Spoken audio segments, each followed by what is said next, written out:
ನಮಸ್ಕಾರ ಸ್ನೇಹಿತರೆ, ನನ್ನ ಚಾನಲ್ಗೆ ನಿಮ್ಮೆಲ್ಲರಿಗೂ ಸ್ವಾಗತ. ಎಕ್ಕೆ ಗಿಡದ ಎಲೆಗಳಿದ್ದರೆ ಸಾಕು ನೋಡಿ, ನಿಮ್ಮ ಮನೆಯಲ್ಲಿರುವಂತಹ ಸಣ್ಣ ಸಣ್ಣ ಕೀಟನಾಶಕಗಳೆಲ್ಲ ಮಾಯವಾಗೋದಂತೂ ಗ್ಯಾರಂಟಿ. ಹಾಗಿದ್ರೆ ಬನ್ನಿ, ಈ ವಿಡಿಯೋದಲ್ಲಿ ನಾನು ಇವತ್ತು ನಿಮಗೆ ತೋರಿಸ್ಕೊಡ್ತೀನಿ ಯಾವ ರೀತಿ ಅಂತೇಳಿ.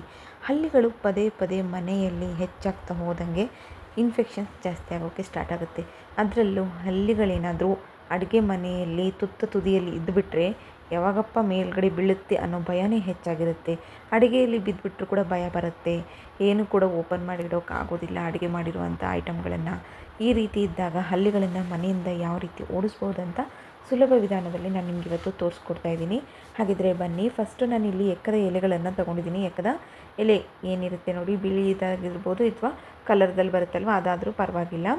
ಎಕ್ಕದ ಎಲೆದ ಗಿಡಗಳು ಏನಿದ್ದಾವೆ ಅದನ್ನು ತೊಗೋಬೇಕಾಗತ್ತೆ. ಇದನ್ನು ತೊಗೊಂಡ್ಬಿಟ್ಟು ಇವಾಗ ಕಟ್ ಮಾಡ್ಕೊತಾ ಇದ್ದೀನಿ ನೋಡಿ. ಇದರಲ್ಲಿ ವಿಷಕಾರಿ ಅಂಶ ಏನಿದೆ ಜಾಸ್ತಿ ಇರುತ್ತೆ.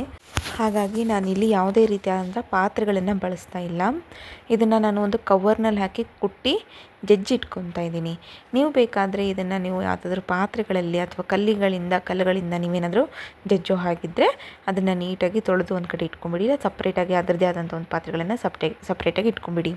ನೋಡಿ, ಇವಾಗ ನಾನು ನೆಕ್ಸ್ಟ್ ಬಂದುಬಿಟ್ಟು ನೋಡಿ, ಇವಾಗ ಕಟ್ ಮಾಡ್ಕೊತಾ ಇದ್ದೀನಲ್ವ, ಇದೇ ರೀತಿ ಜಜ್ಜಿ ಇಟ್ಕೊಂಡಿರುವಂತಹ ಈ ಒಂದು ಎಕ್ಕದ ಎಲೆ ಏನಿದೆ ಅದನ್ನು ಸೈಡಿಗೆ ಇಟ್ಕೋಬೇಕಾಗತ್ತೆ. ಈಗ ಇದನ್ನು ಒಂದು ಬೌಲಿಗೆ ತೊಗೊತಾ ಇದ್ದೀನಿ. ವೇಸ್ಟ್ ಆಗಿರುವಂಥ ಪ್ಲಾಸ್ಟಿಕ್ ಬೌಲ್ ಏನಿದೆ ಅದನ್ನು ತೊಗೊಳ್ಳಿ. ಇದಕ್ಕೆ ನೀರು ಹಾಕ್ತಾ ಇದ್ದೀನಿ ನೋಡಿ. ಈ ರೀತಿ ನೀರು ಹಾಕ್ಕೋಬೇಕಾಗುತ್ತೆ. ನಾನು ನಿಮಗೆ ಮೊದಲೇ ಹೇಳಿರೋ ಹಾಗೆ ಇದು ತುಂಬ ವಿಷಕಾರಿ. ಹಾಗಾಗಿ ಇದನ್ನು ನೀವು ಏನಾದರೂ ಬಳಸಬೇಕಾದ್ರೆ ನಿಮ್ಮ ಅಡುಗೆ ಮನೆಯಲ್ಲಿರುವಂಥ ಪಾತ್ರೆಗಳನ್ನು ಜಾಸ್ತಿ ಬಳಸೋಕ್ಕೆ ಹೋಗಬೇಡಿ.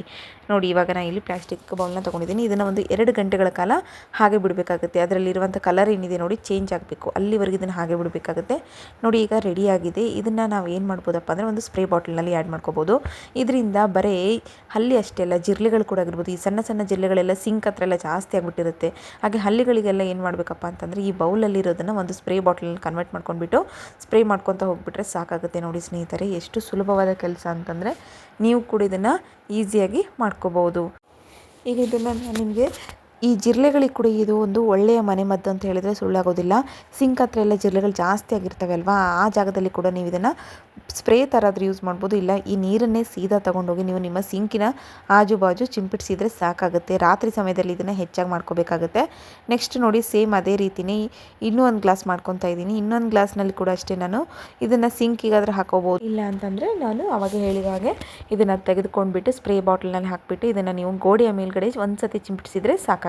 ನೋಡಿ, ಈ ಟಿಪ್ಸ್ ನಿಮಗೆ ಇಷ್ಟ ಆಗಿದೆ ಅಂತ